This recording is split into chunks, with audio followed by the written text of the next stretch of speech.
राजस्थान के थार डेजर्ट के बीच रेत के पहाड़ों के दरमियान एक ऐसा गांव है जहां सब कुछ है। घर है, गलियां हैं, मंदिर है, लेकिन लोग नहीं। कुलधरा गांव एक ऐसी जगह जहां कभी जिंदगी धड़कती थी, बच्चों की आवाज आती थी, बाजार लगते थे और आज सिर्फ सन्नाटा है। सोचो, रात के वक्त है, अंधेरा छाया हुआ है, गांव के हर घर में दिए जल रहे हैं, लोग अपने घरों में बैठकर खाना खा रहे हैं। लेकिन कुछ ही घंटों बाद सब कुछ बदल जाता है। सुबह होती है और पूरा गांव खाली।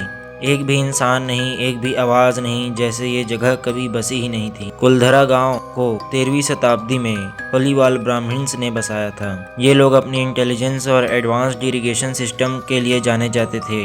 थार डेजर्ट के बीच भी ये खेती करते थे और उन्होंने एक ऐसा पानी का सिस्टम बनाया था जिससे गांव समृद्ध हो गया। ये सिर्फ एक गांव नहीं बल्कि 80 से ज़्यादा गांव का नेटवर्क था जहां लोग ऑर्गेनाइज्ड तरीके से रहते थे। लेकिन फिर एक नाम आता है सलीम सिंह, जैसलमेर का एक बहुत ही शक्तिशाली दीवान, जिसे गांव के मुखिया की बेटी पसंद आ गई और उसने धमकी दी, या तो शादी करो या फिर पूरा गांव बर्बाद कर दिया जाएगा। यह एक नॉर्मल सिचुएशन नहीं थी, ये इज्जत और जिंदगी का सवाल था। और फिर आती है वो रात जो आज तक हिस्ट्री में लिखी हुई है। कहा जाता है कि उस रात सिर्फ कुलधरा नहीं बल्कि आसपास के 80 से ज़्यादा गांव के लोग एक साथ इकट्ठा हुए और उन्होंने एक डिसीजन लिया। एक ऐसा डिसीजन जो आज भी लोगों को हैरान करता है। उन्होंने डिसाइड किया कि वो अपना सब कुछ छोड़कर चले जाएंगे, लेकिन अपनी इज्जत नहीं। और फिर एक ही रात में हजारों लोग बिना किसी आवाज़ के, बिना किसी लड़ाई झगड़े के, बिना किसी निशान के गायब हो गए। लेकिन जाने से पहले उन्होंने एक श्राप दिया, ये गांव कभी फिर से नहीं बस पाएगा। और आज तक ये बात सच लगती है, क्योंकि कोई यहाँ परमानेंटली सेटल नहीं हो पाया। लेकिन क्या ये सिर्फ एक कहानी है?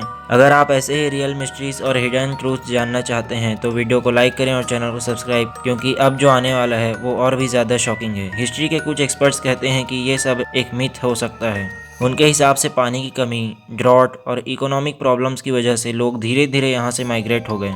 मतलब एक स्लो अबेंडनमेंट, ना कि एक रात का डिसअपियरेंस। लेकिन फिर सवाल यह है, अगर ये ग्रेजुअल माइग्रेशन था और फिर ये एक रात में गायब होने वाली कहानी इतनी स्ट्रॉन्ग क्यों है?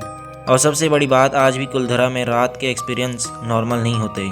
लोग कहते हैं कि जैसे ही सूरज ढलता है ये जगह बदल जाती है, हवा का फ्लो अलग हो जाता है, टेम्परेचर सडन चेंज होता है और एक अजीब सी हैवीनेस फील होती है, जैसे कोई देख रहा हो। कुछ पैरानॉर्मल इन्वेस्टिगेटर्स ने यहाँ हमें एक्सपेरिमेंट्स किए हैं। उन्होंने क्लेम्स किया है कि उन्होंने यहाँ पैरों की आवाज़ रिकॉर्ड की हैं, कुछ स्ट्रेंज वॉइसेस कैप्चर हुई हैं और कुछ लोगों ने तो ये तक कहा कि उन्हें शैडोज दिखी हैं। और सबसे शॉकिंग बात, कई लोग जो यहाँ रात में रुकने की कोशिश करते हैं वो कहते हैं कि उन्हें अजीब सपने आते हैं, किसी के चलने की आवाज़, किसी के बुलाने की आवाज़, और एक फीलिंग कि वो अकेला नहीं है। लेकिन क्या ये सब रियल है या फिर सिर्फ दिमाग का डर? साइंस कहता है कि डेजर्टेड जगहों पर human brain automatically fear generate करता है और इल्यूजन्स क्रिएट करता है। लेकिन फिर भी हर कोई ये जगह नॉर्मल क्यों नहीं फील करता? आज कुलधरा एक टूरिस्ट स्पॉट है। दिन में लोग आते हैं, एक्सप्लोर करते हैं, फोटोज लेते हैं, लेकिन रात में कोई रुकना नहीं चाहता। और शायद इसीलिए ये कहानी आज भी जिंदा है और लोग आज भी इसे समझने की कोशिश कर रहे हैं। अगर आप सभी को भानगढ़ किले के बारे में देखना हो